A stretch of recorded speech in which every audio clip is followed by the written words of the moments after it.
Hey friends, how are you all doing? Hope you're well.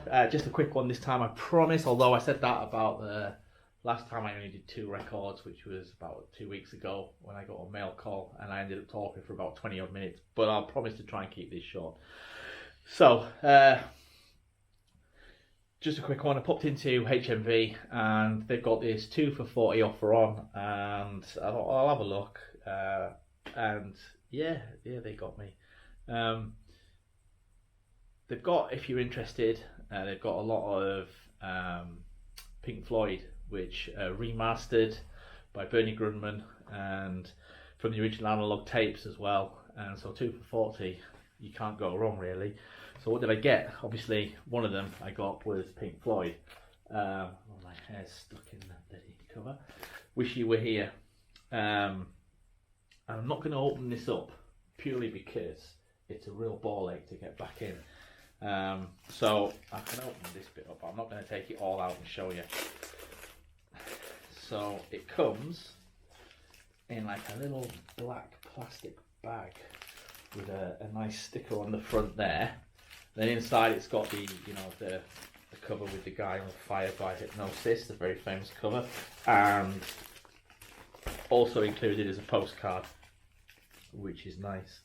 And again, it's remastered by James Guthrie, Joel Plant and Bernie Grundman. So from the original analog tapes, which is really nice. Original UK release date was originally in 1975.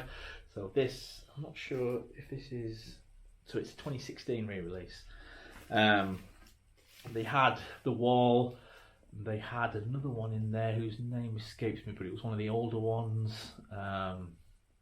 And definitely, 2 for 40. It's a bargain. Shine On You Crazy Diamond, parts 1 to 5. Welcome to the Machine. Have a Cigar. Wish You Were Here. Shine On You Crazy Diamond, parts 6 to 9. The thing I think I never used to like about Pink Floyd when I was younger was that there was no oomph to it. I just didn't get it back in the day. I liked my rock like I liked my women, hard and metal. Anyway, I've kind of obviously grown up a lot since then. I wouldn't say matured, but I've kind of, I've got a little bit more taste these days, and I really like this album. It sounds phenomenal, and it doesn't seem to build to a crescendo, yet it just takes you on a journey that starts as a middle and finishes, and it is excellent. It's an album that I might buy again so I can keep one copy in all that packaging, and then have one that I can just whip out and play. Or I might even try and find an original copy, which would be a better idea, although it might be a little bit expensive, seeing that a lot of old Floyd stuff seems to go for quite a lot of money. So yeah, that was that one. That was my first purchase. And what else did you buy, Paul? I hear you say. Well, what else? Let's go from one extreme to the other. So let's go to that melodic, psychedelic, kind of cool rock to some original black metal from Venom. Now, Venom are a great band if you like that kind of thing.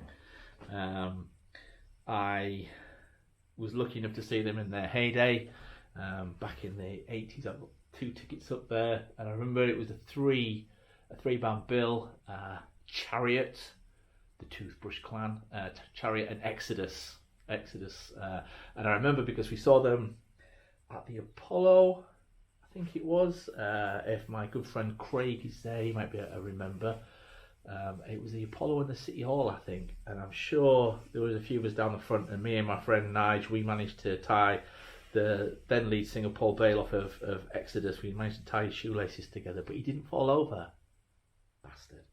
And I remember me and my friend Nobby, we were shitting ourselves the whole night because we were right in front of this box which looked like pyro, and we thought we were going to die because we were literally right at the front of the stage, back when you could get right to the front of the stage.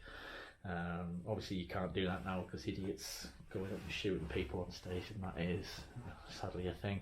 But once upon a time, kids, you could stand literally there and reach out and touch your idols. So yeah, this album, this is a anniversary release. I've got put the hype sticker on there. 40th anniversary, 40 years, bugger me. Welcome to Hell. This album is brilliant. So musically, they're not the most adept. Let's be honest. However, they had a spirit and a will that just transgressed everything. And without this band, you probably wouldn't have had bands like Slayer or Metallica, or they might not have been the bands that they were, because I think they will all cite Venom, because Venom are the original thrash metal band, bar none. And in fact, at the time, I think they were heavier than anybody when they first started. Again, Craig, if you're watching, please chime in. That would be great. So this was 2 for 40. You get a cool picture. So where are we all? So there's Kronos at the top. There's Mantis at the bottom. He played guitar, and there's Abaddon on the drums. And he is probably the worst drummer in rock. Not the worst drummer, but he does a good job. But it's just, if you listen to the drums, they're not like fantastic. He's kind of like the Ricky Rocket of thrash metal. Sorry, Ricky, if you ever watch this. But what's really nice about this is it's on Spatter vinyl. It's on the original. It's got the original Neat Records label on there, and it's. I don't know if they remastered it or what, because it sounds way better than I remember it sounding.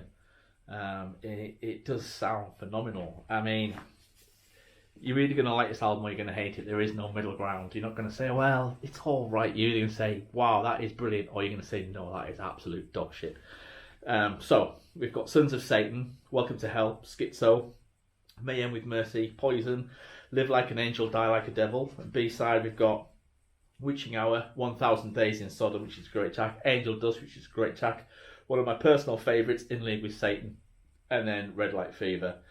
We're possessed by all that is evil, the death of you, God, we demand. We spit at the Virgin you worship, and sit at Lord Satan's left hand, to be continued. And of course, I think they followed this up with At War with Satan, which is a phenomenal concept LP.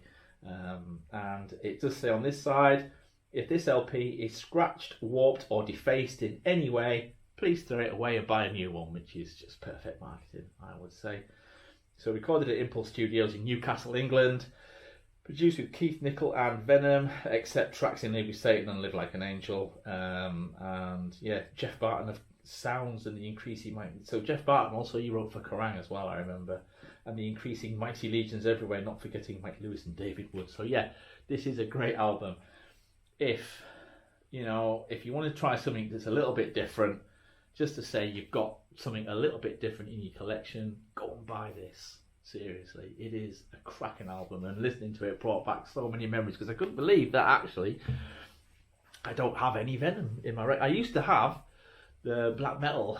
There was a deluxe edition release that had, I think it was on grey vinyl, grey spatter vinyl, way back in the mists of time, around not long after this was released, late 80s, and it had a bonus disc on which had this great radio interview with, I think it was fucking Mark Page, the guy that's just been done for being a massive pedo, and they just tear the studio up, and I think they call him a wanker and all sorts in there. But yeah, wow, prescient. But yeah, that's it for today. We're nearly at 10 minutes, so I'm going to wrap up. I hope you've enjoyed it. Again, thank you for watching. It means a lot to me. It means a lot that one person wants to sit and listen to me drivel on about records, let alone 87 people. And please share with your friends and get them to watch it and subscribe and like it too, because I've got a hungry record collection to feed, and we may become homeless. You wouldn't want that. So please, yeah, hit like and subscribe, and leave a comment. Please leave a comment. Tell me what record I should go and buy next. Tell me what I should look out for, what I should listen to. Ask me a question about stuff you've already seen. I'm happy to field any question.